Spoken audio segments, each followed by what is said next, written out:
Hicrətin 60-cı ilində hökmranlığı 20 il sürən və imamların xilafət haqqını qəsb edərək insanlara zülm edən Müaviyə İbni Əbu Süfyan öldü və aşkar günahları ilə məşhur olan oğlu Yezid xəlifə elan edildi.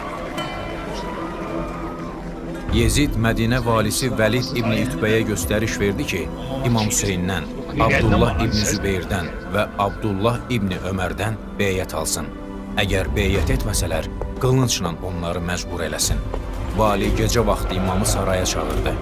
İmam Hüseyin əleyhissalam qohumları və silahlı yaxınları ilə birgə ora getdi.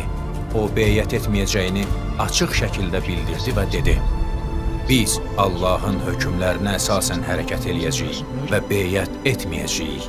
Yezid kimi biri xəlifə ola bilməz." İmam Hüseyin əleyhissalam bu görüşdən sonra artıq Mədinəni tərk etmək qərarına gəldi. Səhabələrdən və yaxın ətrafından bəziləri onu bu yoldan saxlamağa çalışsalar da, imam bu yoldan dönməyəcəyini qətiyyətlə bildirdi.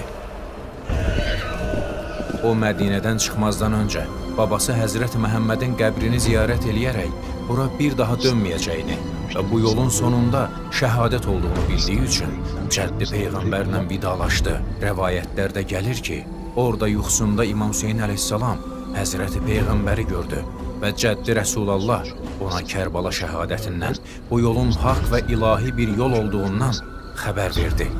Bundan sonra imam öz əhli əyalı və yaxın ətrafı ilə sayı 228 nəfərə çatan bir karvanla gecə vaxtı Mədinəni tərk etdi və şəhadət karvanının ilk səfəri başladı.